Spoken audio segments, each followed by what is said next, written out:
Hi, I am Dr. Arsalan and today we are going to study the skeletal tuberculosis or Pott disease on the request of one of our viewers. But before going into skeletal tuberculosis, we should also know about the general tuberculosis. The tuberculosis may be defined as it's a chronic bacterial disease affecting the lungs characterized by tubercles formation. So tuberculosis is a chronic disease which runs for a long time. It's a bacterial disease caused by the Mycobacterium tuberculosis. Its biological name, so I have underlined it. The disease usually affects the lungs and respiratory system and are characterized by the formation of tubercles. The tuberculosis can be divided into two types, the pulmonary tuberculosis and extrapulmonary tuberculosis. Pulmonary tuberculosis means when the TB affects the lungs or the respiratory tract. While the extrapulmonary tuberculosis, it affects the organs and systems other than lungs. For example, if CNS is affected, central nervous system, the pleura, lymphatic system, genitourinary system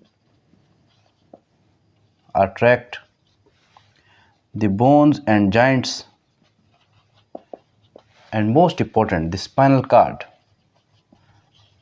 All these kind of tuberculosis are enclosed in the extrapulmonary tuberculosis, and especially the bones, joints and the spinal cord tuberculosis, it's also called as the skeletal tuberculosis,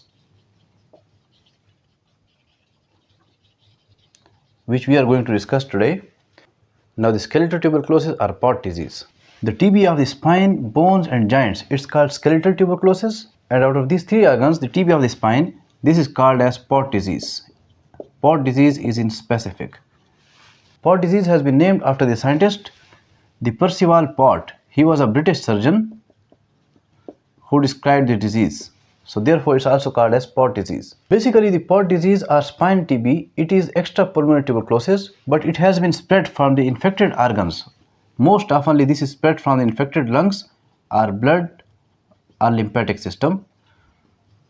And this route is also called as hematogenous route. It means that the TB has been spread by means of the blood circulation from the infected lungs. It means that the Pott disease or skeletal tuberculosis had been established after the pulmonary infection or pulmonary tuberculosis, which remained untreated, and the infected lungs, it caused the bacteremia in which the bacteria traveled into the blood circulation system of the body, and through this blood, the bacteria traveled to the vertebral column and injured the spine. The Pott disease or skeletal tuberculosis, it is basically characterized by a tuberculous arthritis of the intervertebral joints. The joints present between the vertebrae of the vertebral column are infected at first. So intervertebral joints have been characterized by the tuberculous arthritis, which proceeds into the intervertebral disc. So now the intervertebral discs have been infected by the tuberculosis. As you know that the intervertebral discs, these are basically made up of cartilage and these are avascular. It means that they don't have the direct blood supply for nourishment. These obtain oxygen and nutrients from the associated organs by means of diffusion.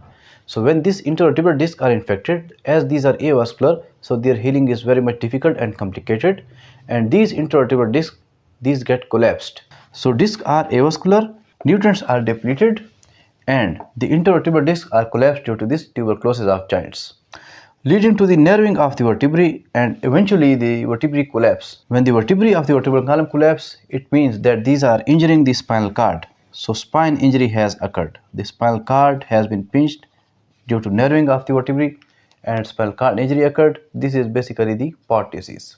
Now we'll discuss about the causative agent of the Pott disease or skeletal tuberculosis. Skeletal tuberculosis is caused by Mycobacterium tuberculosis. Mycobacterium tuberculosis is the infectious organism, the bacteria which cause pulmonary tuberculosis as well as the extrapulmonary tuberculosis and skeletal tuberculosis. All kinds of tuberculosis are caused by this Mycobacterium tuberculosis bacteria. It's an acid-fast bacteria because the cell wall of the Mycobacterium tuberculosis, it contains the mycolic acid. So Mycobacterium, it contains the mycolic acid in its cell wall. Therefore, it's called as acid-fast bacteria. And it cannot be identified using Gram staining technique. It can only be seen through Z-Nelson stain. The special stain designed for the diagnosis or identification of the Mycobacterium is Z-Nelson stain. It's airborne disease. It's transmitted through the respiratory tract. Thereafter, the disease spread through the blood to the lymph nodes, bones and joints. As you have stated that it spreads through hematogenous route inside the body.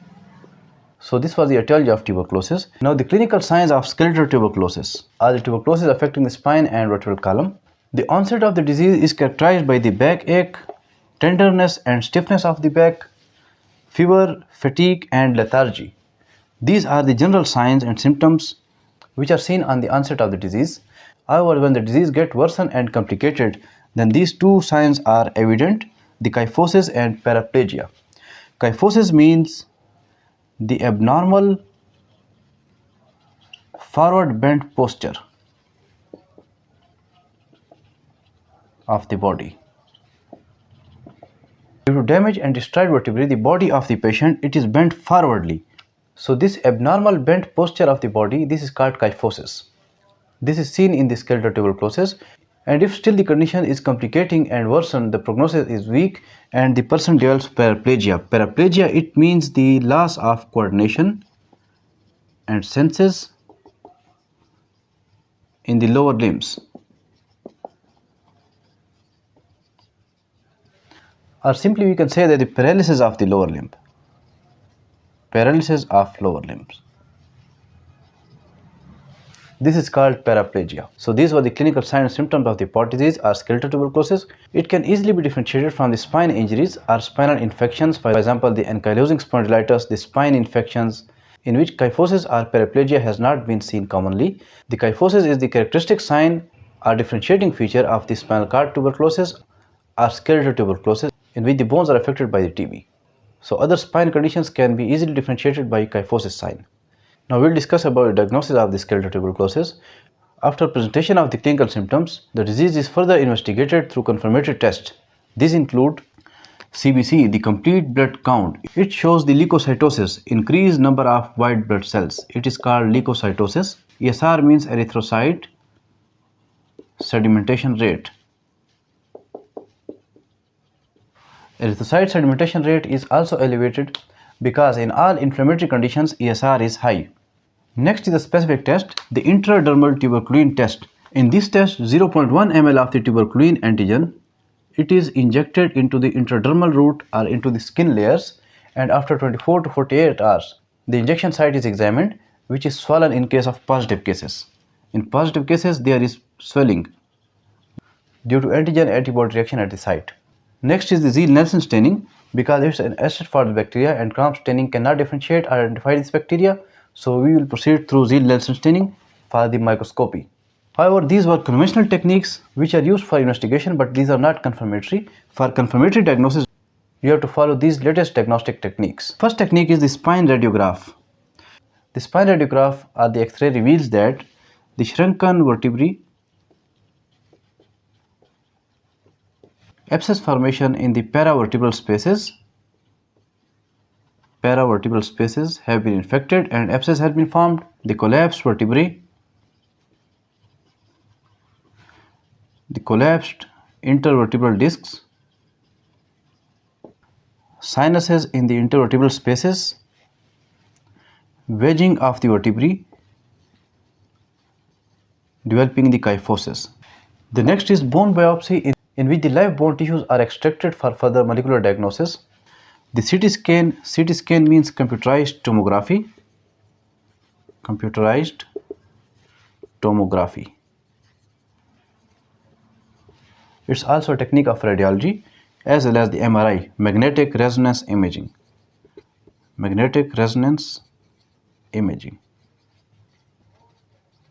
These are latest techniques, and further CSF is confirmatory technique, the cerebrospinal fluid,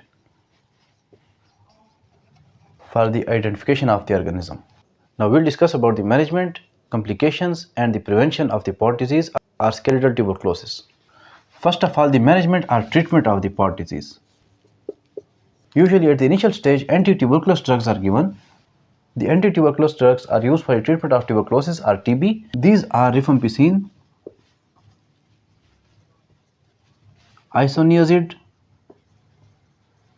ethambutol and pyrazinamide. Sometimes streptomycin is also given. So these are the antibiotics which can be given for long term without any complications or side effects. Then when the vertebral column is affected and vertebrae are destroyed, the spine immobilization is necessary. It is done by braces and collars. Braces and collars are used for the prevention of the mobility or movement in the vertebral column at the infected site. Then surgery is performed for debridement of the infected tissues, for sinus prevention and sinus treatment, and drainage of pus. So these three are the aims of surgery: the debridement, the sinus correction, and pus drainage. Physiotherapy is done for the relief of the pain or backache or stiffness.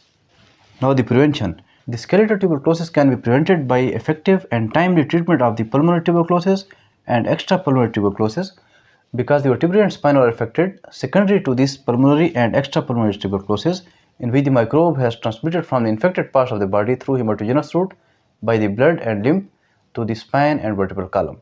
So whenever the patient is suspected for tuberculosis, he must be diagnosed, investigated properly, and treated for that kind of tuberculosis to prevent this complication of skeletal tuberculosis. Complications of the skeletal tuberculosis come if the disease has not timely diagnosed and treated properly. These may be kyphosis, as we have discussed that the kyphosis is the abnormal forward bent posture of the body, the paraplegia, the loss of coordination in the limbs or lower limb paralysis, sinus formation in the vertebral column, which lead to recurrent infections, the spondylitis or inflammation of spinal cord. So this was all about the skeletal tuberculosis or Pott disease. Hope you have understood this lecture. Thank you.